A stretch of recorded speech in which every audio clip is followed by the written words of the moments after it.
모두 반갑습니다. 저희 이제 날이 조금씩 뛰고 있는 오늘도 날 같은 주의 성령께서 우리의 마음 가운데 가시기를 간절히 소망합니다. 저희 아모스 9장 1절부터 15절 오늘로 아마 아모스가 끝이 나게 될 겁니다.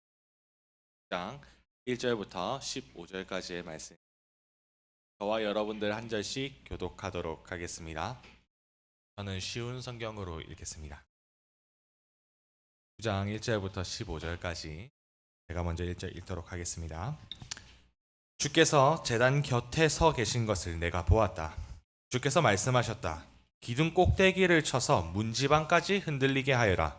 기둥들이 사람들의 머리에 무너져 내리게 하여라. 살아남은 사람은 내가 칼로 죽이겠다. 아무도 피하지 못할 것이다. 누구도 도망하지 못할 것이다. 그들이 죽음의 세계까지 뚫고 내려가더라도 내가 끌어올리겠고 하늘 높이 올라가더라도 내가 끌어내리겠다. 갈멜산 꼭대기에 숨더라도 내가 찾아서 데려오겠고 나를 피해 바다 밑바닥까지 숨더라도 뱀을 시켜 물게 하겠다. 그들이 사로잡혀 적군에게 끌려가더라도 내가 칼에게 명령하여 그들을 죽이게 하겠다. 내가 그들을 지켜보리니 복을 주기 위해서가 아니라 재앙을 주기 위해서이다. 주 만군의 여호와께서 땅에 손을 대시니 땅이 흔들릴 것이다. 그 땅에 사는 사람은 누구나 통곡하게 될 것이다. 온 땅이 나일 강처럼 솟아오르며 다시 가라앉을 것이다. 여호와께서 하늘에 다락을 지으시며 그 기초를 땅에 세우신다. 바닷물을 불러 땅 위에 쏟으시는 분, 그분의 이름은 여호와이시다. 여호와의 말씀이다. 이스라엘아, 너희는 나에게 에티오피아 백성과 다를 것이 없다. 내가 이스라엘을 이집트 땅에서 블레셋 백성을 크레타에서 아람 백성을 길 땅에서 이끌어냈다. 나 주 여호와가 죄 많은 나라 이스라엘을 지켜보고 있다. 내가 이스라엘을 땅에서 없애버리겠다. 그러나 야곱의 자손을 완전히 없애지는 않겠다. 여호와의 말씀이다. 내가 이스라엘을 온 나라 가운데에서 체질하도록 명령하겠다. 곡식가루를 채로 치면 가루가 떨어지고 돌멩이는 남듯이 이스라엘에게도 그렇게 하겠다.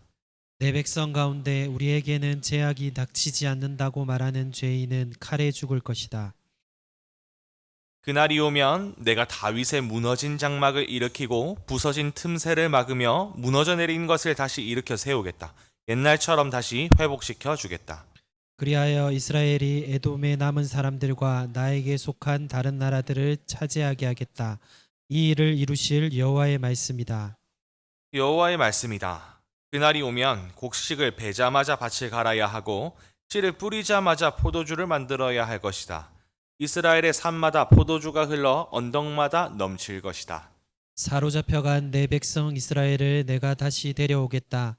그들은 폐허가 되어버린 성읍들을 다시 일으켜 세워 그 안에서 살 것이다. 포도밭을 만들어 거기에서 나오는 포도주를 마실 것이며 과수원을 가꾸어 거기에서 나오는 열매를 먹을 다 같이 것이다. 읽을까요?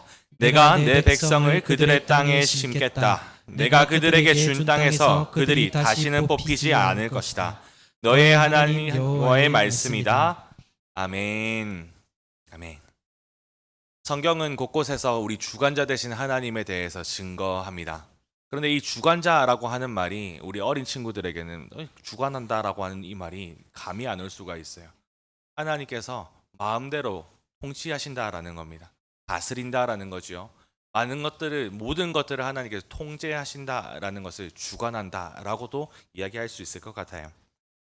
하나님이 모든 만물의 창조주의자 주인임을 증거하죠. 대표적으로 바울이 이렇게 얘기를 했어요. 만물이 이 땅에 있는 모든 것들이 하나님으로부터 시작되었고 지금도 그분의 보살핌 가운데에 보존되며 그리고 결국에는 그에게로 돌아갈 것이다. 로마서 11장 36절에 그렇게 이야기를 했습니다. 하나님께서는 모든 만물을 소유하고 계시는 주인이시면서 자신이 기뻐하시는 뜻대로 모든 것들을 다스립니다. 이를 하나님의 주권이라고 정리할 수가 있는데요. 성경을 살펴보면 이 하나님의 주권에 대해서 상반된 반응을 보이는 두 부류로 저는 좀 이야기를 하고 싶어요. 두 가지 반응 정도가 있습니다. 먼저는 이 하나님의 주권을 철저히 무시하면서 살아가는 사람들이 있어요. 창세기 3장이지요. 최초의 인간이었던 아담과 하와가 하나님께서 금지하셨던 선악과를 따먹음으로 하나님의 주권에 대해서 최초로 반기를 들었어요. 하나님, 저도 제 삶의 주인하고 싶은데요. 하나님, 제가 하나님이고 싶은데요. 최초로 반기를 들었단 말이에요. 그것을 기록하고 있습니다. 그리고 그 이후에 그 아담에게서 속해서 그에게서 이어진 모든 인류가 하나님의 주권을 인정하고 찬양하는 마땅한 이 일들을 하지 않았어요. 굉장히 이 땅에서 하나님께서 지으셨음에도 불구하고 이 땅에서는 하나님의 마땅한 주권을 찬양하고 높이는 일들이 굉장히 희귀해졌다라는 것입니다. 타락한 인간은 로마서 1장 18절부터 21절의 말씀을 보면요. 하나님을 알고도 영화롭게 하지 않아요. 헛된 것들을 섬기고요. 최초의 죄의 양상처럼 자신의 주권을 주장하다가 하나님의 주권을 인정하지 않고 무시하다가 결국 하나님의 진노의 심판을 만나게 된다라고 하는 게 성경의 증언입니다. 두 번째 반응이 있지요. 모두가 자신의 주권을 다 드높여요. 다 자기가 하나님이래요. 그렇게 어지러운 세상에서 여전히 아니 하나님이 주인이신데 라고 고백하는 하나님의 주권을 드높이는 사람들이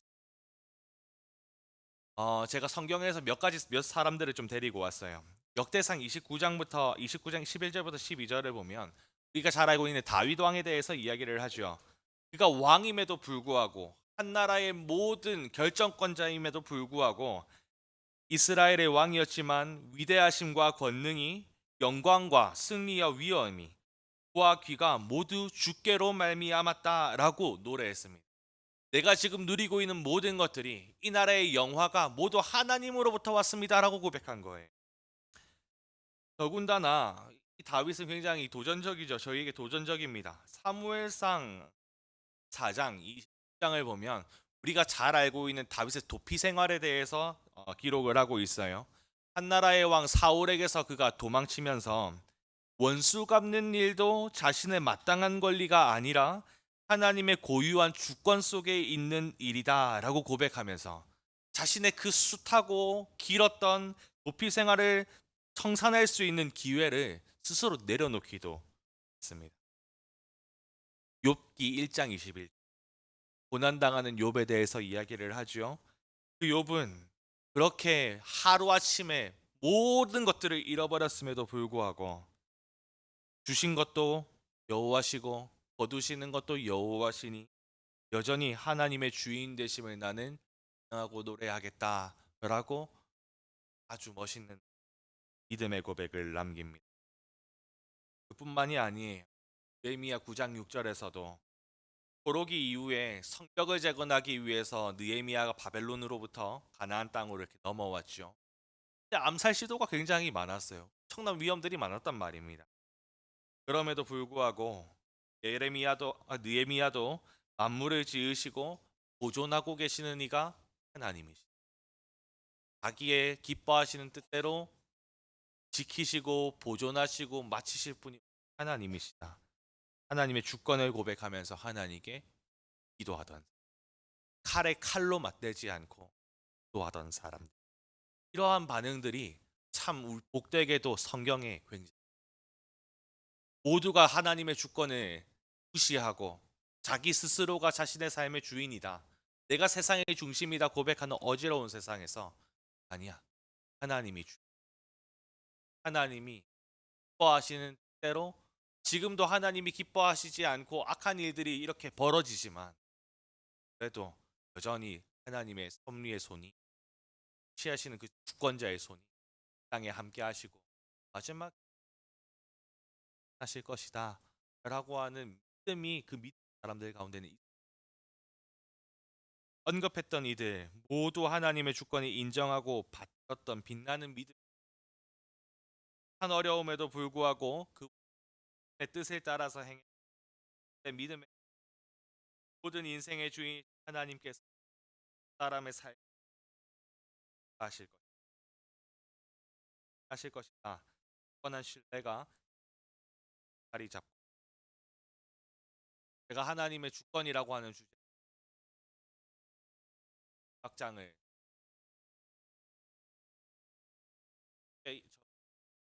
제가 해석하는 영으로는 이스라엘 하나님의 백성이 구원을 인정하는 고백부터 시작부터가 어그러져.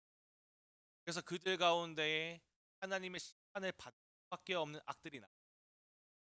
하나님께서 도적으로 이러한 것들 왜 나와서 스스로를 하나님이다. 기독교인 하나님을 신앙하는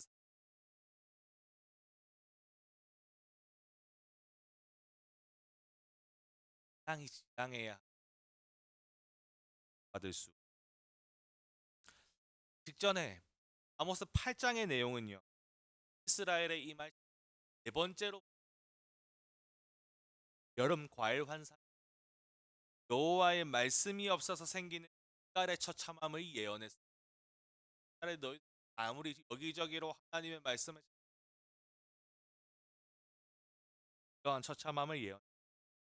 그 율법을 따라 안식일과 초하루의 경제 활동을 멈추고 율법대로 안식하고 있었다. 활동을 안 하고 있었어요. 그런데 장사꾼 악한 마음을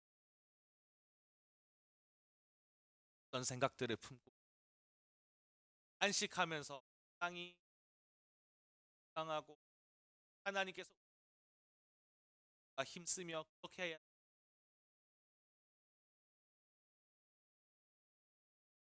빨리 이게 끝나가지고 팔아먹을 수 그러면서도 여기까지도 팔아먹을 것들 전혀 순종하는 것과는 먼 이스라엘 전반에 들이 이렇게 말이 되었습니다.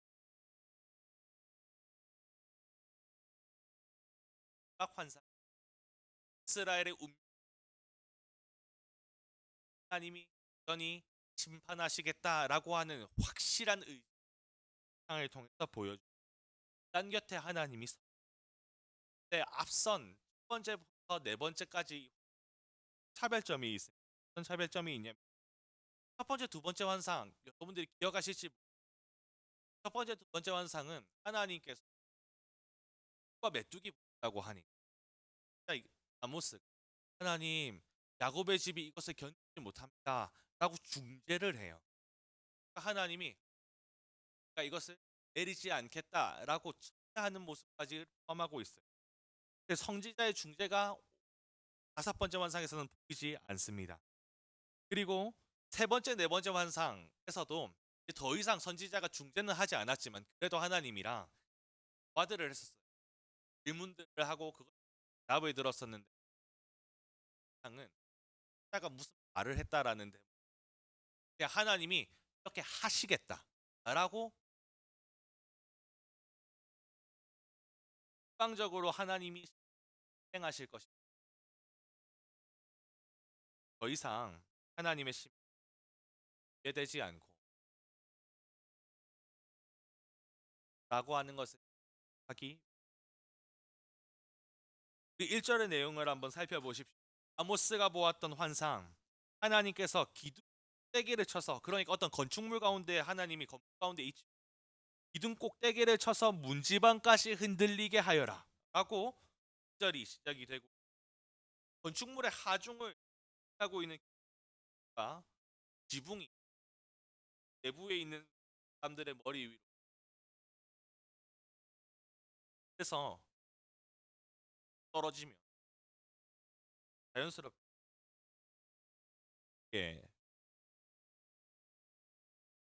꼭 지붕이 무너졌는데도 불구하고 살아남는 사람들이 있다. 그럼에도 불구하고 내 칼이 이렇게 이야기를 하고 계세요. 누구도 또 아무도 돈, 실력, 나의 힘 이런 거 상관없이 네네네네.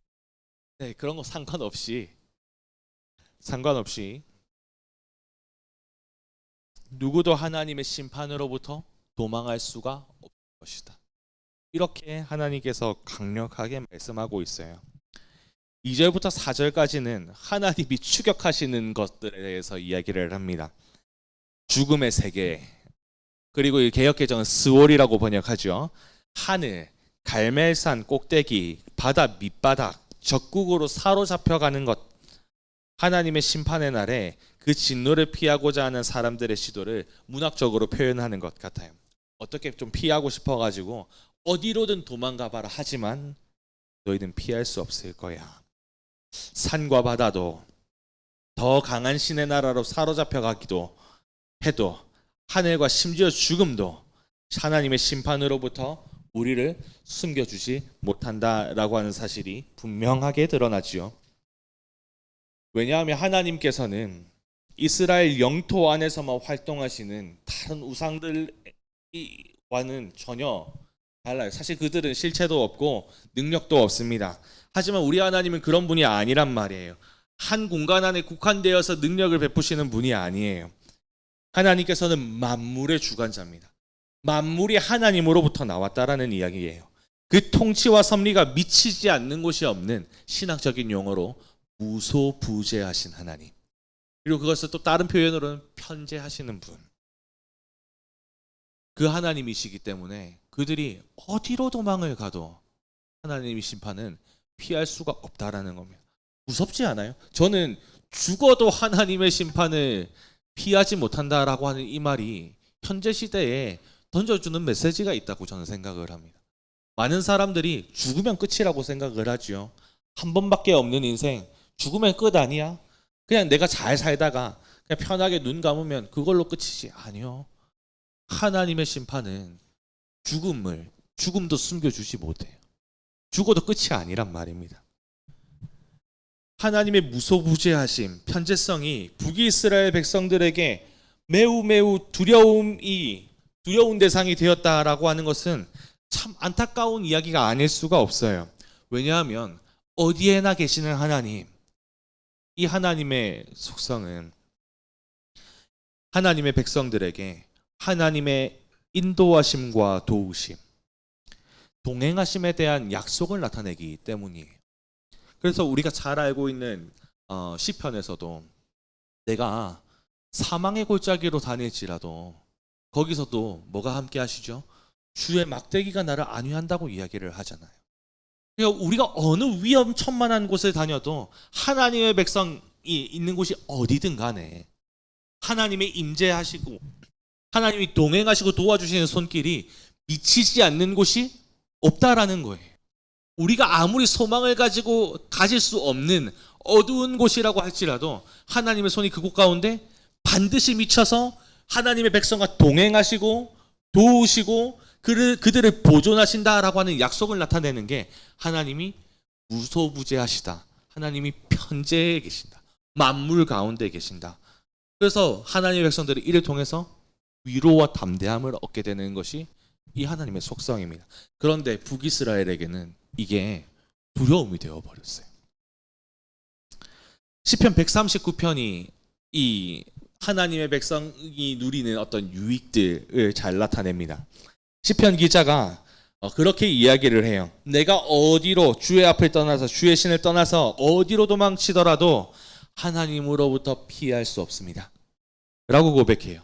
하늘 위에도 깊은 곳 스올에 눕는다고 해도 새벽 날개 위에 오르고 바다의 젖끝 쪽에 자리를 잡아도 그곳에 하나님이 계시기 때문에, 그곳에도 여전히 하나님이 함께 하시기 때문에 자신을 인도하시고 붙드신다라고 시편 139편 7절부터 10절은 기록하고 있어요.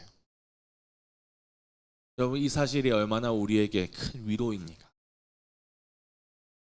하나님의 임재가 어느 곳에도 미치지 않을 곳이 없다라고 하는 이 말이 얼마나 큰 위로예요. 그런데 얼마나 또 동시에 큰 안타까움입니까? 북이스라엘에게는 이것이 두려움의 대상이 되어버렸으니까요. 변함없는 하나님의 임재가 북이스라엘에게는 되려 피할 수 없는 심판이 되어버렸어요. 4절을 보니까 하나님의 눈이 죄악이 가득한 그들의 삶과 숨은 마음을 지켜보고 계시기 때문에 그렇습니다. 왜 뚫어보고 계시기 때문에 그래. 사람들의 눈은 속일 수가 있지요. 왜냐하면 우리가 아모스를 통해서 쭉 살펴봤던 것처럼 북이스라엘은 예배드리지 않는 민족들이 아니에요. 물론 그것이 정당한 예배였는가는 잘 모르겠지만 그들 스스로는 제사를 드린다, 하나님을 섬긴다라고 이해했을 법한 저는 근거들이 좀 있다고 생각을 합니다. 그런데도 불구하고 그들의 삶에는 여전히 악함과 그들의 마음은 여전히 하나님을 바라보지 않아요. 그런데 문제는 사람들은 그것을 속을 수 있는데요. 자신 스스로도 속을 수 있는데 하나님은 속지 않는다라는 거예요. 그 마음을 꿰뚫어 보시고 우리의 삶의 은밀한 곳까지 감찰하시기 때문에 하나님께서는 이렇게 무섭게 심판의 이야기를 하고 계시는 겁니다. 북이스라엘에 임할 심판을 보여주는 마지막 환상, 그러니까 결국에 마침표잖아요. 북이스라엘의 운명의 마침표란 말이에요. 앞에는 뭐 선지자가 중재도 하고 하나님이랑 뭔가 주고받기도 하고 그리고 환상이 계속해서 이어지니까 쉼표 정도로 그 뒤에 어떤 반전이 있을지 상상의 나래들을 좀 열어놨지만 근데 이제는 마침표란 말이죠.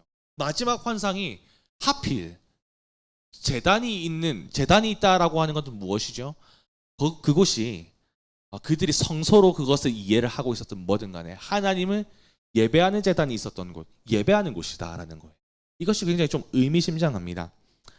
하나님께서 무너뜨리신 건물에 제단이 있는 것으로 보아 그 건물은 하나님을 예배하기 위한 성소의 역할을 감당했던 건축물로 보여요. 그럼 건물에 깔려 죽었던 사람들은 자연히 어떠한 사람들일까요? 하나님을 예배하던 사람들이었을 겁니다. 그런데 우리가 아모스 4장 4절부터 5절, 5장 21절부터 23절까지를 살펴보면 하나님께서 이 북이스라엘의 제사를 받지 않으신다, 미워하신다 라고 분명히 이야기를 하고 있었어요. 왜 하나님께서 이들의 예배를 받지 않았을까요? 왜 하나님께서 이들의 예배를 이토록 규탄하고 계실까요? 너희의 예배가 밉다, 가증스럽다, 왜 이렇게까지 이야기를 하시는 걸까요? 적어도 아모스에서 발견할 수 있는 대표적인 이유는 하나님의 뜻대로 살지 않았기 때문이에요. 대표적인 말씀이죠. 아모스 5장 7절, 6장 12절. 하나님이 정의와 공의를 행하라고 하셨는데 이들은 공의를 버렸기 때문입니다. 많은 하나님을 향한 예배를 드리고 제사를 드리고 봉헌물을 드렸지만 그들의 삶에는 가난하고 힘없는 자들을 향한 폭력과 잔인함이 가득했기 때문이에요. 참 이중적이죠. 여러분, 우리가 기본적으로 예배를 드린다, 하나님께 제사를 한다 라고 하는 것은 여러분 어떤 신앙의 고백을 가지고 있는 것이죠? 제가 서두에 이야기했던 하나님의 주권을 기억을 한다면 우리가 예배 때에 빠뜨리지 말고 우리가 고백해야 하는 고백이 무엇입니까? 하나님, 왜 우리가 이 주일에 이 교회, 먼 교회까지 와가지고 주일을 지킬까요? 내 삶의 주인이 하나님이시기 때문에 그래요. 그래서 제가 일주일 동안 주어진 일상을 살아내면서 죄도 짓고 하나님이 보시기에 합당하지 않는 모습들로 살았던 죄악들이 내 삶 가운데 있어서 하나님, 저는 이 죄를 좀 용서받고 싶고요. 거룩히 살아갈 힘을 또한 얻고 싶고요. 내 삶을 향한 하나님의 뜻을 알고 싶어요. 왜요? 하나님이 내 삶의 주인이시니까요. 하나님이 제 삶을 주관하시는 분이시니까요. 이렇게 하는 게 기본이지 않겠습니까? 그런데 하나님의 뜻을 모르겠어요. 이 북이스라엘에서 드려졌던 예배가 하나님의 율법을 바르게 선포했는지 하나님의 계시를 바르게 전파했는지 사실 그렇지 않았겠다라고 비관적으로 볼 수밖에 없는 안 좋은 분위기가 북이스라엘에는 드리워져 있지만 어쨌든 제사를 드렸으면 뭐 말뿐이라도 뭘 했을 거 아니에요. 요 죄를 용서를 받았으면 다시 나가서는 죄를 지으면 안 되는 거잖아요. 그런데 그들의 삶에는 가난한 자들을 향한 포악과 강포가 가득했다라고 아모스 곳곳에서 증언을 합니다. 그러면서도 우리 오늘 본문의 10절 뭐라고 그들이 이야기를 하는가? 우리에게는 재앙이 미치지 않을 것이다 라고 고백하고 있어요. 굉장히 무감각한 북이스라엘의 영적인 모습을 잘 나타내주죠. 그래서 그런가 봐요. 이토록 무감각하니까, 이토록 하나님의 뜻과는 전혀 상관없이 제사를 드리면서 지내니까 아모스 1장 2절에 하나님이 어떠한 이미지로 아모스에게 제일 먼저 나타나시냐면 시온에서부터 하나님의 보좌로부터 사자처럼 포효하시는 분으로 나와요. 포효하시는 분.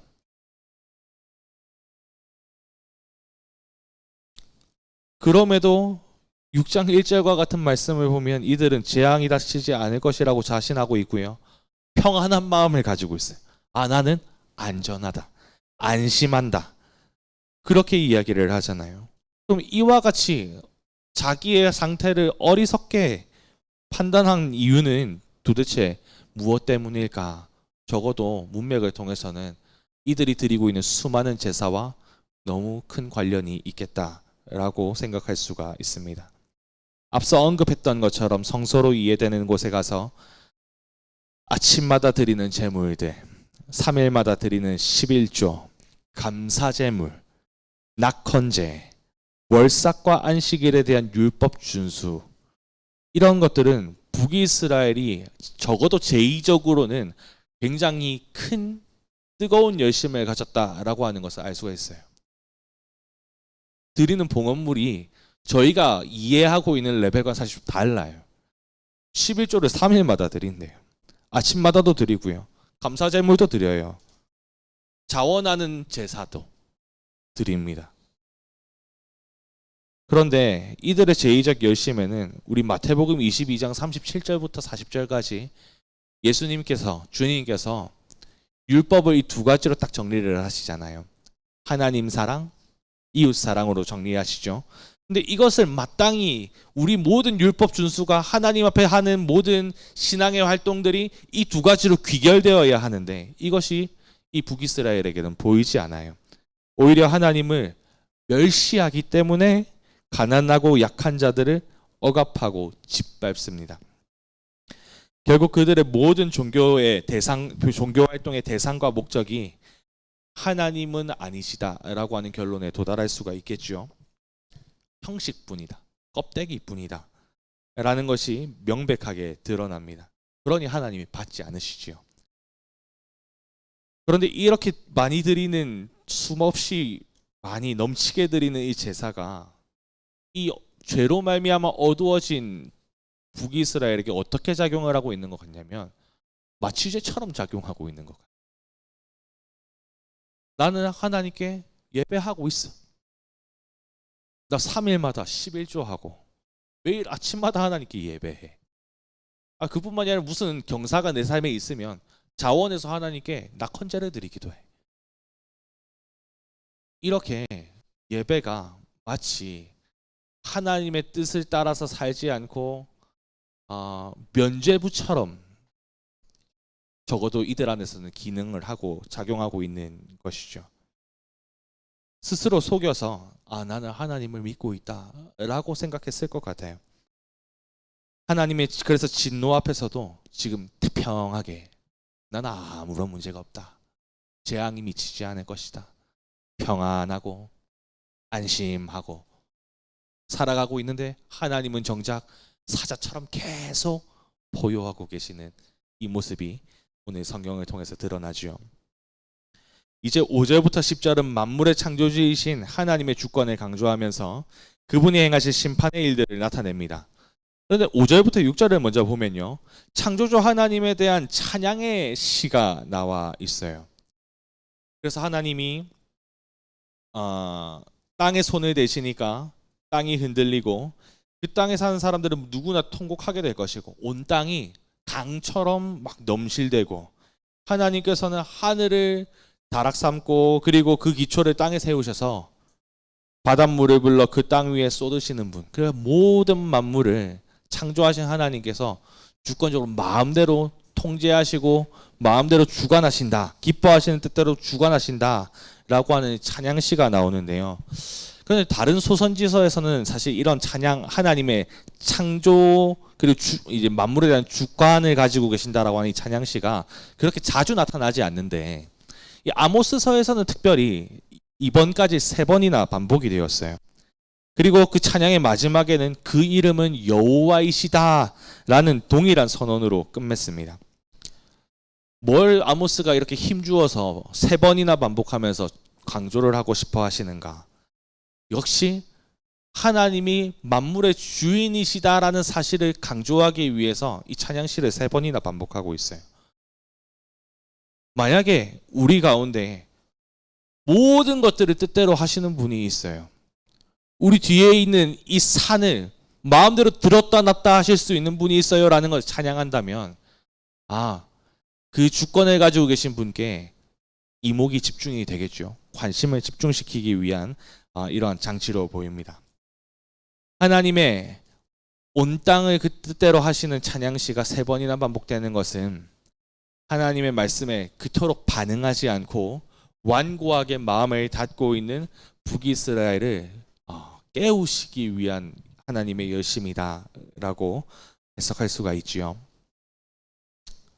그래서 그분의 작은 손짓에도 견고한 줄 알았던 땅이 범람하는 나일강처럼 오르락 내리락 요동할 거예요.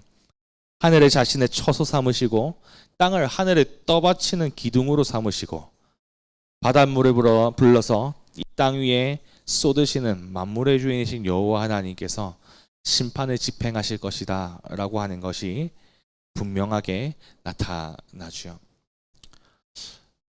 제가 사실은 이런 찬양시에 대해서 별로 그렇게 큰 의미를 두고 있지 않다가 말씀을 이렇게 계속 묵상을 하는데, 여러분, 우리의 삶에 우리가 좀 평안한 삶을 살고 있을 때에는 무언가 우리의 삶이 뒤집어지지 않을 것 같잖아요.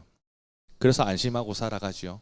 그 세상에 있는 사람들이 그렇게 안심하기 위해 많은 것들을 자신의 품에 안으려고 하지 않습니까? 그런데 오늘 이 찬양시에 나타나는 하나님의 말씀을 보면 다 뒤집어져요. 우리 지진을 잘 생각할 수가 없지요. 땅이 갈라지는 것, 나일강처럼 넘실된다라고 하는 이 표현이 사실 현실적이지 않잖아요.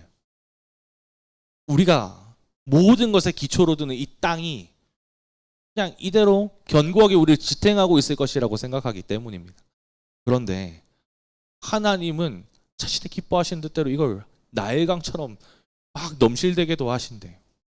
우리가 견고하다 생각했던 그 무엇도 하나님 앞에선 안전하지 않은 겁니다. 사실 하나님 안에서의 실상은 힘이 없는 거예요. 우리를 견고하게 지탱할 수 있는 건 아무것도 없죠. 뭘 제외하고는요? 하나님 그분을 제외하고는. 계속해서 무서운 말씀들이 이어집니다. 7절에 북이스라엘이 다른 이방 족속들과 다를 것 없다라고 하나님이 충격적으로 선언하세요. 하나님의 주권적인 택하심과 구원을 상징하는 것이 우리 출애굽이죠. 구원을 상징하잖아요.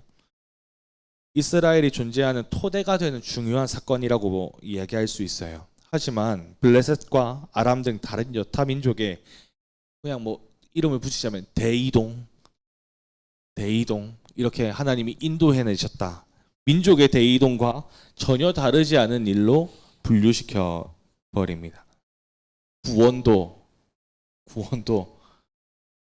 하나님 분명히 구원하신 백성들, 출애굽은 그것을 상징하는 일인데 도대체 너희가 뭐가 다르냐? 라고 하나님이 충격적으로 선언하고 있는 것이죠. 왜 하나님께서 이렇게 이야기하십니까? 하나님이 이 백성을 택하신 목적이 있어요. 우리 그런 이야기들을 기억이 나시는지 모르겠습니다. 이전에 저희가 이제 교회에서 읽어나가는 책 중에 예수를 믿는다는 것은 이런 책이 있었죠. 박순영 목사님께서 지으신 책이었는데, 구원은 우리가 생각하는 구원은, 때로 착각하는 구원은 천국 입장권 같은 구원인데, 사실 저희의 주보 제일 뒤에 나오는 파송 선언문을 봐도 구원을 받고 난 이후에도 우리의 부르심이 남아있죠. 우리의 부르심이 남아있어요. 하나님의 택하신 목적들이 있단 말입니다. 구원해내신 목적이 있어요. 제가 일전에도 한번 나누었습니다. 창세기 18장 18절부터 19절에 하나님께서 이 이스라엘의 시초 아브라함에게 하신 말씀이죠. 하나님께서 이스라엘로 뭘 행하게 하시려고 너희를 택했다라고 이야기를 하냐면 정의와 공의를 행하게 함으로 모든 땅에 복이 되게 하려고 너희를 택했다라고 18절부터 19절은 이야기를 하고 있어요. 그리고 출애굽기 19장 6절에 이 택하심을 따라서 이스라엘 백성들은 하나님의 거룩한 백성으로 살아가면서 동시에 어떤 사명을 감당하냐면 제사장 나라, 그러니까 하나님과 관련 없었던 이방 민족과 하나님을 연결시켜주고 중재시키는 제사장 나라의 사명을 너희가 감당하게 될 것이다 라고 하나님의 언약식에서 이스라엘 백성과 맺는 언약 가운데서 이 내용이 분명하게 드러납니다. 택하신 목적이 있어요. 구원하신 목적이 있다고요. 그런데 이 북이스라엘 백성들은 정의와 공의를 짓밟았어요. 하나님을 멸시했습니다. 자신들이 가진 숭고한 사명을 그냥 내팽개쳐버렸어요. 그래서 하나님의 눈에는 이스라엘이 다른 열방과 다를 바 없이 그냥 죄가 많은 나라일 뿐이에요. 다른 여타 민족과 똑같이 그 택하신 목적들을, 부르신 목적들을 버렸기 때문에, 달려갈 길을 달려가지 않았기 때문에, 선한 싸움이 우리에게 남아있는 선한 싸움을 감당하지 않았기 때문에. 그래서 8절부터 9절은 이제 하나님께서 이렇게 심판하시지만 야곱의 자손을 완전히 멸절하지는 않겠다는 언급과 함께 하나님께서 이루실 회복을 암시해 두는 것으로 말씀을 마칩니다. 결국 주인 대신 하나님께서는 북이스라엘에 결국에 하나님의 이 혹독한 심판이 임했어요. 주전 722년 북이스라엘의 마지막 왕 호세아 9년에 수도 사마리아는 아수르에 의해서 점령당했죠. 그리고 열왕기하 17장을 보면요, 열왕기 저자가 이 멸망당한 이유, 북이스라엘이 멸망당한 이유에 대해서 북이스라엘의 반역 때문이다, 우상 숭배 때문이다 라고 수차례 이야기를 하면서 사마리아의 성의 함락이 하나님의 심판의 집행이다. 그냥 세상 살아가다가 더 강한 나라가 군사력이 더 세고 뭐 외교를 잘하고 경제력이 더 부유해서 집어삼켰다, 뭐 이런 이야기가 아니라 성경의 저자는 분명하게 이야기를 하죠. 아니, 하나님의 심판의 집행이다. 주관을 지금 북이스라엘의 주관을 아수르가 하고 있는 것 같지만 그 아수르보다 더 높으시고 능력 있으신 분이 그것 또한 집행하고 계신다라고 성경은 수차례 이야기를 해줍니다. 이렇게 아모스 1장 1절부터 사실 정말로 숨김없이 아모스는 북이스라엘의 임할 심판에 대해서 불같이 쏘아댔었어요. 이제 우리가 근데 살펴볼 11절부터 15절 마지막 5절은요, 아모스에서 발견할 수 있는 유일한 회복에 대한 말씀입니다. 8절 9절에서 암시하던 회복, 내가 다 멸하지는 않을 거야, 남아있는 자들이 있을 거야, 이런 이야기를 하셨죠.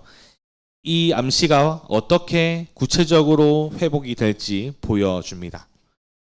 대략적으로는 11절에 나타난 것처럼 하나님께서는 무너진 다윗의 장막을 일으키고 부서진 틈새를 막으며 무너져 내리는 것을 이전과 같이 일으켜 세울 것이다 라고 이야기를 하고 계시네요. 혹자는 일관되던 심판이라는 주제에 어울리지 않게 아모스의 마지막 부분이 급진적인 회복을 전하고 있다라는 게 누군가가 읽기에는 이성적으로 읽어 내려가기에는 좀 일관성이 없다라고 판단을 하는 사람들이 연구를 해보니까 꽤 있더라고요. 그래서 아모스가 직접 기록한 게 아니라 그 이후에 포로기환을 하고 난 다음에 누군가가 그 아모스가 남겼던 기록을 가지고 편집했을 것이다, 이렇게 이야기를 그렇게 해석을 하려고 하는 시도도 있었습니다. 하지만 여러분, 선지자가 심판을 외치는 이유가 무엇이지요? 왜 심판을 이야기하십니까? 회복을 시키기 위해서, 회개를 촉진하기 위해서지요. 살 길을 안내하기 위해서. 그런데 우리가 오늘 북이스라엘의 모습을 잘 살펴봤던 것처럼 워낙 듣지 않으니 하나님이 사람을 보내셔서 선지자를 통해서 멸망을 선포하심으로 경각심을 가지게 하고 자신의 삶을 되돌이키게 하고 하나님께 회개해서 선한 길로 다시 복귀할 수 있도록 안내하는 안내자들이지 않습니까? 그래서 이런 것들을 기억한다면 오히려 지금 마지막 장에 마지막 5절이 보여주는 회복의 선언은 급진적이다라고 표현하기보다 하나님의 본심이 무엇인지를 균형 있게 보여주는 탁월한 배치다라고 평가할 수 있을 것 같습니다. 하나님께서 회복시키는 나라, 하나님이 회복하시는 다윗의 장막, 1차적으로는 다윗의 왕권이 회복이 될 것이다 라고 하는 것을 의미하겠죠. 부서진 틈새는 남북으로 지금 갈라져 있는 분단의 현실을 반영하고 있을 겁니다. 옛날처럼 다시 회복되는 것은 분단되기 전에 한 나라였던 이스라엘의 회복을 이야기를 하겠죠. 하나님께서 다윗의 가문의 왕조가 다시 회복이 될 것이다 라고 한다면 지금 북이스라엘을 다스리고 있는 왕조가 어떤 왕조인지를 살펴보면 예후 왕조입니다. 예후 가문이 지금 북이스라엘의 집권을 계속하고 있어요. 근데 이 예후라고 하는 사람 혹시 기억이 나십니까? 열왕기 강해할 때 목사님께서도 이야기를 해주셨는데 북이스라엘의 메인 빌런 한 사람을 꼽는다면 저는 주저함 없이 이 한 사람을 꼽습니다. 아합이지요. 아합입니다. 하나님을 섬기는 하나님의 나라에 본격적으로 바알 숭배를 이끌고 왔었던, 그래서 대대적으로 국가적으로 바알 숭배를 유행시켰던 장본인이 아합과 그리고 그 옆에 있었던 이세벨입니다. 그래서 하나님께서 이 아합 가문의 몰락을 심판의 집행을 누구한테 맡기시냐면 예후에게 맡겼어요. 그러니까 이 예후 왕조는 무엇으로부터 시작됐습니까? 하나님으로부터 시작됐다라는 거예요. 하나님의 심판의 집행자로 이 예후 가문이 하나님의 손에 붙들려졌다는 말이죠.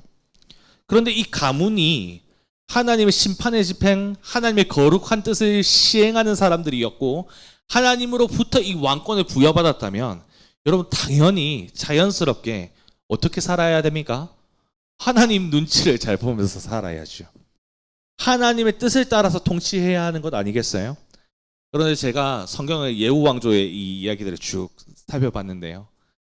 모든 사람들이 예후로부터 시작되어서 오늘 지금 이 북이스라엘을 통치하고 있는 여로보암 2세까지 그리고 그 아들까지 마지막 예후 왕조의 왕까지도 하나님의 뜻대로 거룩하게 통치한 왕이 한 사람도 없었어요. 예후 가문의 마지막 왕 스가랴, 여로보암 2세의 아들입니다. 조상들의 죄를 떠나지 않아서 결국 백성들 앞에서 비참한 최후를 맞이함으로 이제 이 예후 가문이 완전히 몰락하게 됐어요. 참 신기하게도 열왕기하 15장 8절부터 10절, 12절은요. 열왕기 저자가 이 예후 가문의 몰락에 대해서도 이렇게 주의를 해놓고 있어요. 뭐라고 하냐면 하나님의 말씀대로 정확히 예후 이후에 4대 만에 몰락했다 라고 이야기를 합니다. 그러니까 지금 이 역사의 진행이 누구 손에 있는 것이죠? 하나님의 손에 있다라는 것이죠. 이후 북이스라엘은 한 가문의 장기간의 통치 없이 왕권을 쟁탈하기 위한 지독한 암투가 쭉 이어지다가 결국 호세아를 마지막 왕으로 해서 북이스라엘 역사 속으로 사라지게 됩니다. 반면 오늘 우리 본문이 상기시키고 있는 다윗은 예후 가문의 왕들과는 굉장히 대조를 이루고 있어요. 그는 하나님을 감각하는 영적인 민첩함과 그분의 뜻대로 살아가는 경건함을 갖춘 그런 별명이 있죠. 하나님의 마음에 합한 왕이었습니다. 그는 하나님께서 허락하시는 은혜로 평안을 누리던 때에 여로보암 2세는 이 평안한 때에 자신의 배를 불리고 가난한 자들을 압제하고 이렇게 했는데 다윗은 하나님의 은혜로 다 평정하고 평안한 날들을 보내고 있을 때 정작 자신은 지금 이렇게 백행궁에서 좋은 궁에서 살아가고 있는데 평안하게 살아가고 있는데 정작 이 평안을 안겨다 주신 분을 생각했어요. 내가 누리고 있는 평안을 누리게 바빴던 게 아니라 내가 이 누리고 있는 이 평안이 누구로부터 왔지를 기억했단 말이에요. 이 나라의 진정한 왕이 누구시지를 기억하는 왕이었어요. 그래서 보니까 하나님께서는 장막 안에서 거하고 계시는 거예요. 이것을 굉장히 합당하지 않게 여겼어요. 그래서 이 사람이 거룩한 소원함을 가지죠. 성전을 지어야 되겠다. 이렇게 하는 게 다윗이었습니다. 물론 다윗이 그 소원함을 자신의 때에는 이루지 못했지만 열심히 준비하다가 솔로몬 때 성전이 지어지죠. 하나님께서는 이런 다윗의 집안이 하나님 나라의 영원한 왕위를 잇게 될 것이다 라고 사무엘하 7장 13절부터 16절이 그렇게 약속을 하고 있어요. 유명한 다윗 언약입니다. 조금 더 들어가 볼까요? 우리 구약에 있는 선지자들, 예언자들은 다윗의 후손 중 하나님의 뜻을 따라 정의와 공의로 이 땅을 다스릴 메시아의 출현, 예수 그리스도의 출현을 숱하게 예언해 왔습니다. 흥미롭게도 예수님의 제자 요한이 요한복음을 이렇게 이제 기술하면서 요한복음 1장 14절에 예수님의 성육신에 대해서 이야기를 하거든요. 말씀이 육신이 되어 이 땅 가운데 거하심에, 이렇게 이야기를 하는데 여기서 거하시다라고 하는 헬라어가 사실은 어떤 뜻이냐면 장막을 치셨다라고 하는 뜻이에요. 저는 좀 굉장히 좀 의미 깊게 이 부분이 와닿았습니다. 말 그대로 다윗의 장막이죠. 다윗의 후손으로 오시고 이 땅에 자기 백성들과 함께 영원히 거하시기 위해서 장막을 치신 분, 다윗의 장막이신 그분께서 공생애의 삶을 시작하시면서 뭐라고 외쳤냐면 때가 찼다, 하나님의 나라가 가까이 왔다, 회개하고 복음을 믿으라 라고 외쳤습니다. 아모스가 오늘 11절에 그날이 오면 내가 다윗의 무너진 장막을 회복시키고 일으키고 라고 했던 이 부분과 굉장히 저는 맞닿아 있다고 생각이 드네요.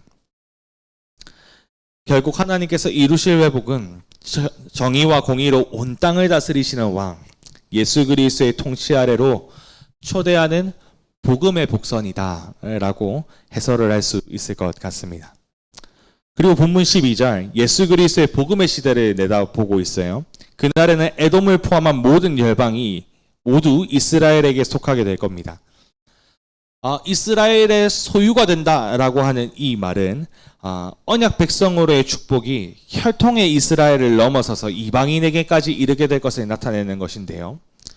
야고보가 예루살렘 공의회에서 이 말씀을 인용해서 이방인도 믿음으로 구원을 받는다라고 하는 사실을 공적으로 선언하기도 했습니다.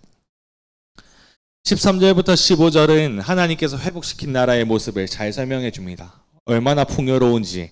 그날이 오면 곡식이 배자마자 밭을 갈아야 된대요.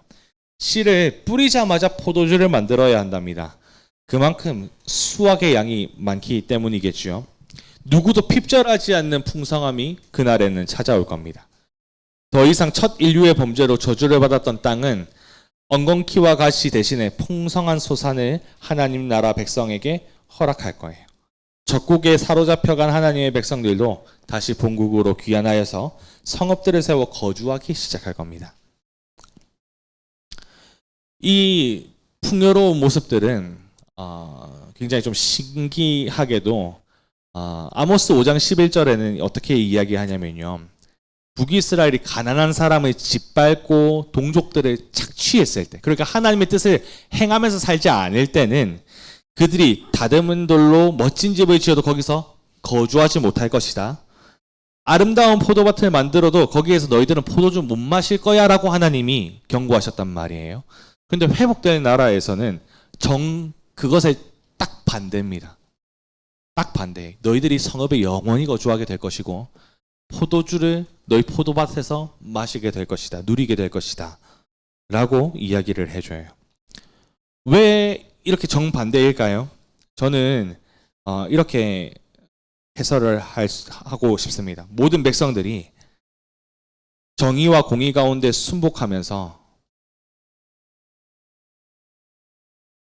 하나님의 뜻을 받들고 서로를 돌보고 섬기기 때문에 그래요. 하나님 뜻대로 살아가니까 하나님이 뺏어갈 이유가 없는 거예요. 하나님의 약속대로 너희들이 이렇게 하면 내가 이것들을 줄게 라고 했던 이 약속들이 지켜지고 있기 때문에 이 백성들은 성읍에 거주하고 포도밭에서 포도주를 소산으로 누리게 되는 일들이 일어날 거다. 아, 거룩한 나라구나. 하나님의 뜻을 행하는 나라구나 라는 것을 우리가 알 수가 있습니다. 아모스를 닫는 마지막 15절은 하나님께서 자신의 백성을 땅에 심으시고 다시는 그 땅에서 뽑히지 않을 것이라고 약속해요.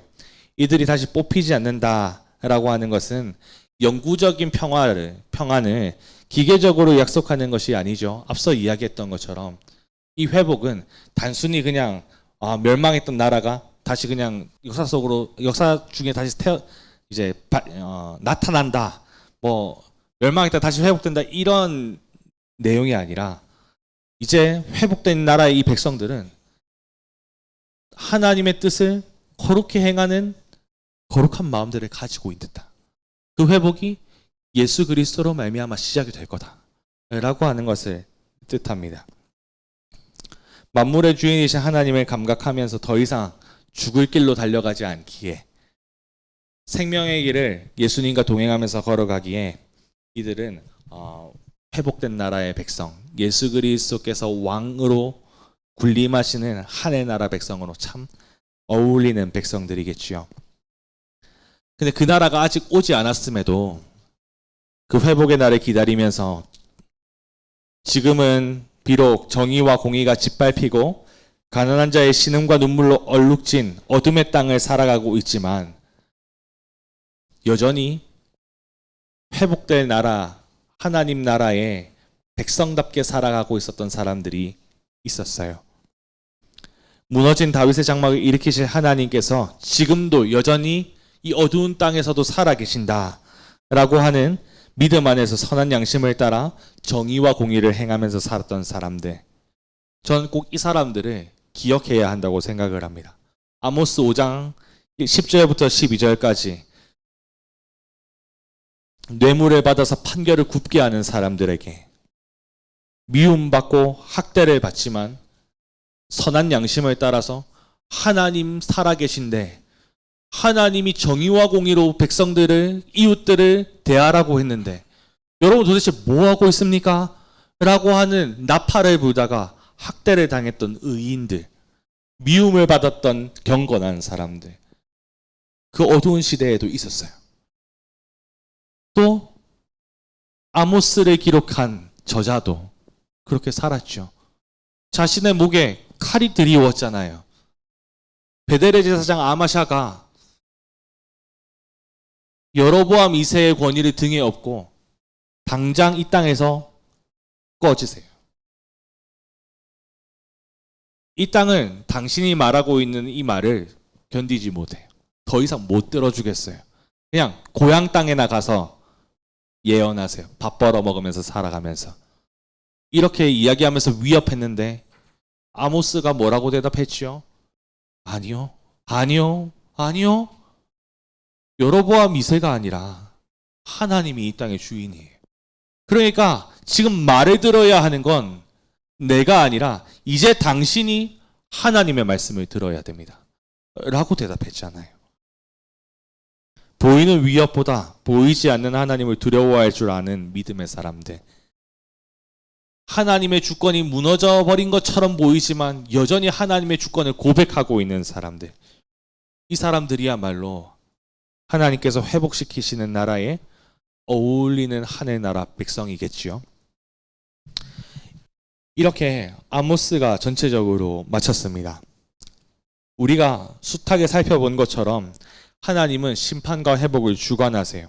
제단 곁에 서신 주님께서는 거짓된 예배로 가득한 북이스라엘을 무너뜨리시고 무너져 있는 다윗의 장막을 일으키실 것입니다. 본문과 아모스를 전체를 통해서 우리가 몇 가지 결론을 나눠보려고 하는데요.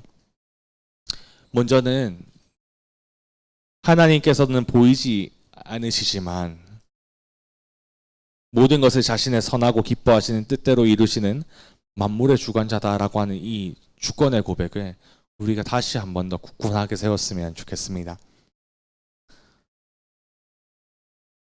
한 민족의 무너짐도 그 무너진 민족의 회복도 다 주님의 주권적인 역사로 뒤바뀌어요. 이것은 그냥 이스라엘 믿음을 가지고 있는 이스라엘 혹은 하나님 나라 백성들 안에서만 통용되는 이야기가 아닙니다. 그렇게만 국한적으로 적용되는 것이 아니에요. 온 땅에 미치는 진리입니다. 이 온 땅에 미치는 하나님의 주권의 역사는 제가 한 예시를 좀 가지고 왔어요. 바벨론의 왕 느부갓네살이 이를 밝히 보여줍니다. 느부갓네살 왕은 꿈을 꿨어요. 다니엘 4장에 보면 이 내용이 쭉 나옵니다. 꿈을 꿨어요. 그리고 다니엘이 그 왕이 꿨던 꿈을 풀어줬죠. 내용들을 풀어줬습니다. 다니엘은 하나님께서 모든 열방을 하나님께서 다스리신다는 것, 그 나라를 자신의 뜻에 맞는 사람에게 주신다는 것을 알게 하시려고, 하나님의 주권을 드러내시려고 느부갓네살 왕이 사람들 앞에서 쫓겨나 들짐승처럼 살게 될 것이라고 경고했어요. 그래서 덧붙입니다. 뭐라고 덧붙이냐면, 그러니까요, 느부갓네살 왕님, 왕이시여, 하나님을 두려워해야 됩니다. 백성들을 정의롭고 공의롭게 다스리십시오. 백성들을 좀 불쌍히 긍휼히 여겨주십시오. 잘 다스리십시오. 하나님의 뜻에 맞게. 이렇게 조언을 해줘요. 그런데 1년이 지났어요. 성경을 살펴보니까 이 느부갓네살 왕이 왕궁의 옥상을 거닐다가 계속 이 꿈을 풀어줬던 다니엘의 말이 마음속에 남았던 것 같아요. 이 사람이 뭐라고 중얼거리냐면요. 아니, 이 바벨론의 이 영화는 내가 세운 건데. 이렇게 중얼거리기 시작해요. 그러니까 다니엘이 얘기해줬던 그 하나님의 주권을 인정하지 못하는 것이죠. 그런데 참 신기한 일이 그 순간에 일어납니다. 어떤 일이 일어나냐면 내가 세웠는데라고 하는 이 말이 채 끝나기도 전에 하늘로부터 음성이 들렸어요. 왕권이 너에게서 떠나갔다. 왕권이 너에게서 떠났다. 그렇게 갑자기 이제 느부갓네살 왕이 미친 사람이 되어버립니다. 들짐승과 함께 거닐면서 짐승처럼 살아가기 시작해요. 7년 동안. 그리고 7년이 지나니까 다시 참 신기하게도 그 정신이 돌아왔어요. 그리고 이 느부갓네살 왕이 다음과 같이 고백을 합니다. 다니엘서 4장 34절부터 35절인데요. 우리 한번 좀 다 같이 읽어봤으면 좋겠습니다. 다 같이 읽어볼까요? 정해진 기간이 지나자 나 느부갓네살은 하늘을 우러러보고 정신을 되찾을 수 있게 되었다. 나는 지극히 높으신 하나님, 영원히 살아계신 분에게 찬양과 영광을 돌렸다. 하나님의 다스리심은 영원하며 그의 나라는 대대로 이어질 것이다. 그는 땅의 백성들을 없는 것 같이 여기시며 하늘의 군대와 땅의 백성들을 뜻대로 다루신다. 어느 누구도 그가 행하시는 일을 막을 수 없으며 어느 누구도 무엇을 행하셨다고 물을 수 없다. 이게 이방인 한 왕으로부터 하나님이 터져 나오게 했던 하나님의 주권에 대한 고백이에요. 진실로 모든 열방이 하나님의 다스림 속에 있습니다. 만물이 하나님의 다스림 속에 있어요. 우리의 삶도, 우리의 앉고 일어섬도 모두 하나님의 손 위에 있습니다. 하나님께서는 자신의 기뻐하시는 뜻에 따라 왕을 세우시기도 하고요, 폐위시키기도 합니다. 그분은 이 땅에 만사를 주관하시는 하나님이에요. 하물며 이방인 느부갓네살 왕도 공의를 행하며 가난한 자를 불쌍히 여기라고 다니엘에게 권면을 그렇게 받았다면, 언약 백성인 우리들은 얼마나 이를 날마다 행하고 하나님을 선명하게 고백하면서 살아야 되겠어요. 이방인 왕도 그렇게 권면을 받았다면 우리는 얼마나 더 이것에 충실해야 하겠냐고요. 두 번째로, 이와 같이 고백하는 거룩한 삶의 시작은 저는 바르게 드리는 예배라고 하는 이 적용을 좀 나누고 싶어요. 제가 일전에 한번 나누었죠. 바른 삶, 하나님의 뜻을 따라가는 거룩한 삶은 바른 예배가 세워지지 않고는 할 수가 없습니다. 북이스라엘 아무리 많은 수많은 예배를 드려도 그 뜻을 바르지 않았기 때문에, 그 예배가 하나님이 받으시지 않는 예배였기 때문에 바른 삶을 살아갈 수 없었던 것처럼, 바른 삶은 바른 예배 위에서 열매 맺습니다. 하나님의 뜻을 따라 사는 거룩한 삶의 첫 걸음이에요. 무한한 동력은 예배 받으시는 하나님께서 그분의 주권 앞에 엎드린 자신의 언약 백성들을 향해 거룩한 힘과 은혜를 공급하시는 것에 있지요. 예배 때에 비춰주시는 영광의 빛이 아니고서는 보이지 않는 하나님의 주권을 인정하고 받드는 경건한 마음들이 도대체 어디서 오겠어요? 하나님께서 북이스라엘 수많은 제사를 규탄하신 것을 살펴보니 오늘 우리가 드리고 있는 예배를 돌아볼 수밖에 없죠. 오늘 우리가 드리고 있는 예배는 그들의 예배와 얼마나 다를까? 혹시 나도 죄성의 스스로를 속여서 예배를 드리고 있다, 출석하고 있다라고 하는 사실에만 안주하면서 하나님의 백성으로 거룩히 살아가는 삶은 내팽겨 쳐놓고 있지는 않은가 살펴야 할 것입니다. 이렇게 겸손히 반응하는 것이 누차 이야기하지만 우리에게 유익합니다. 하나님의 말씀을 우리의 마음에 비춰보고 적용하면서 우리의 죄악된 마음을 알게 되는 것이 우리의 영혼에 너무너무 유익합니다. 우리의 마음이 가난해지고 살아계신 하나님을 두려워하면서 의를 행하지 못하는 영적인 처지를 애통하게 되는 것이 복이에요. 하나님의 회복은 북이스라엘의 거짓이 무너진 자리에 다윗의 무너진 장막이 회복이 되었던 것처럼 우리의 거짓과 완악함이 무너지는 것으로부터 하나님을 향한 순전한 중심이 다시 움트기 시작할 것입니다. 두려운 하나님의 심판의 말씀을 겸손하게 받아서 하나님의 도움을 의지하는 믿음의 사람이 다 되기를 저는 간절히 소망합니다. 그렇게 행하는 자들에게 주님께서 약속하신 복과 유익들이 있음을 다시 한 번 더 확인해 보세요. 마태복음 5장 3절부터 4절 팔복의 말씀 제가 계속 마음에 남아서 여러 번 인용을 했습니다. 마음이 가난한 사람은 복이 있어요. 하늘 나라가 그들의 것이거든요. 슬퍼하는 사람도 복이 있어요.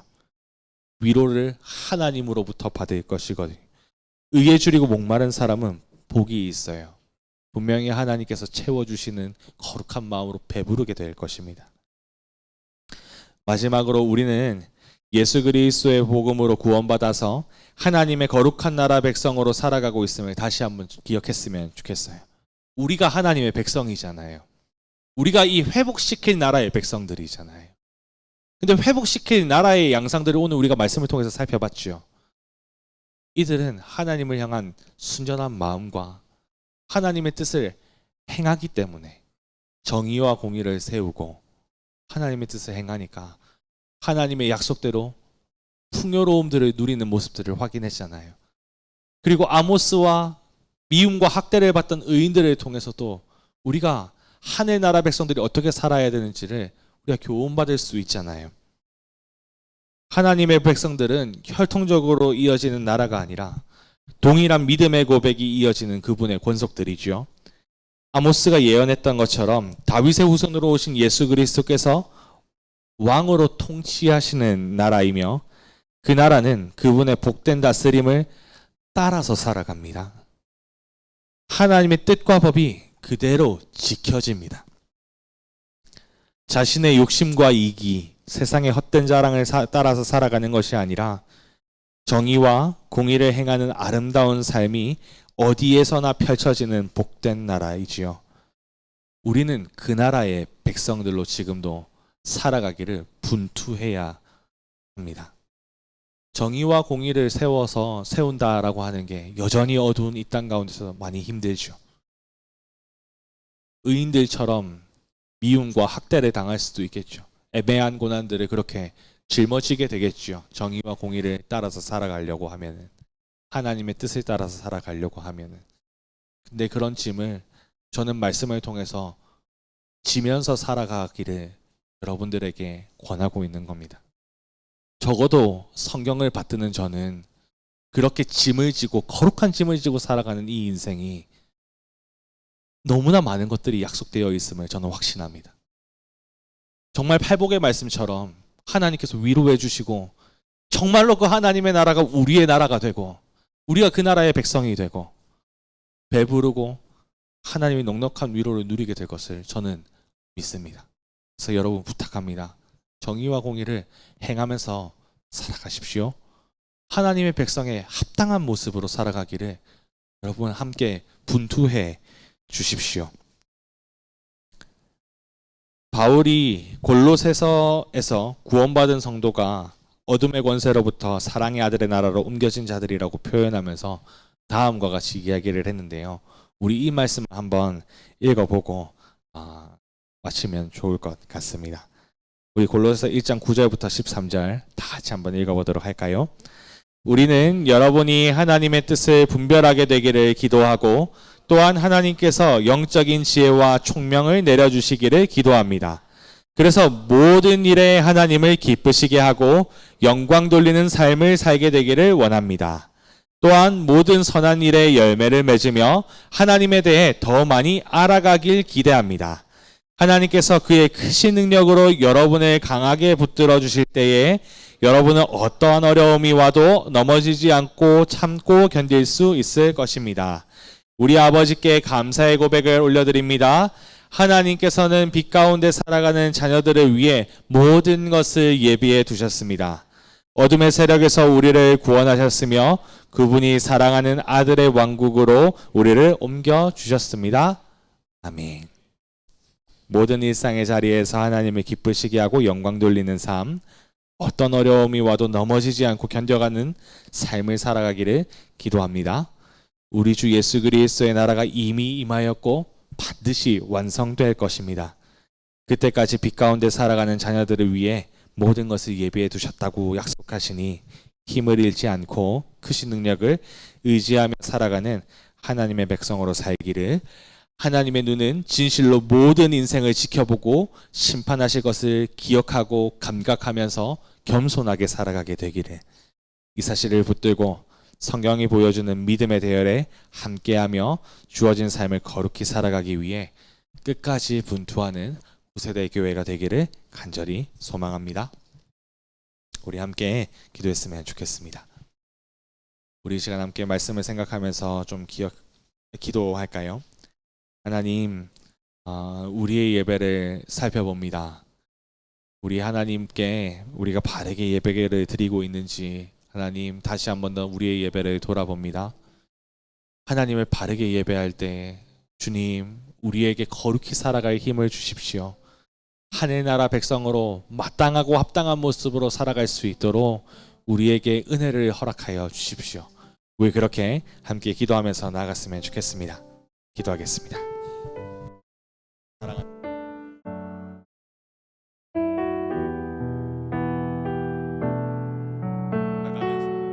아버지, 내가 말씀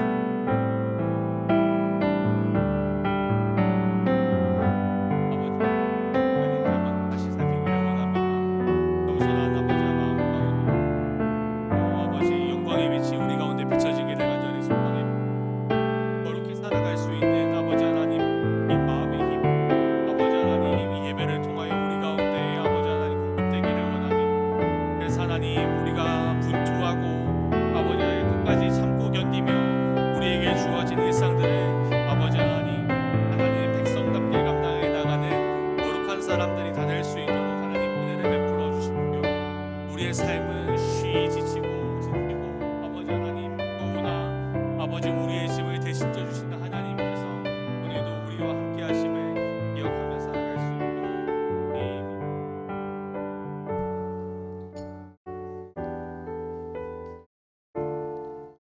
있도록 사랑하는 하나님 은혜를 참 감사합니다. 오늘도 하나님께 이렇게 예배를 드렸습니다. 하나님 우리 하나님을 향한 주인된 고백이 우리의 마음 가운데서 솟구치기를 간절히 소원해 봅니다. 성령께서 오늘 우리가 이렇게 예배를 드리고 우리가 또한 일상 가운데로 파송을 받아 하나님 주어진 삶을 감당할 때에도 하나님의 뜻을 힘있게 행하는, 소망 가운데 행하는 하나님 나라의 백성다운 중심과 모습들이 우리 가운데 넘쳐나기를 간절히 소망해 봅니다. 예수 그리스도의 이름으로 기도했습니다.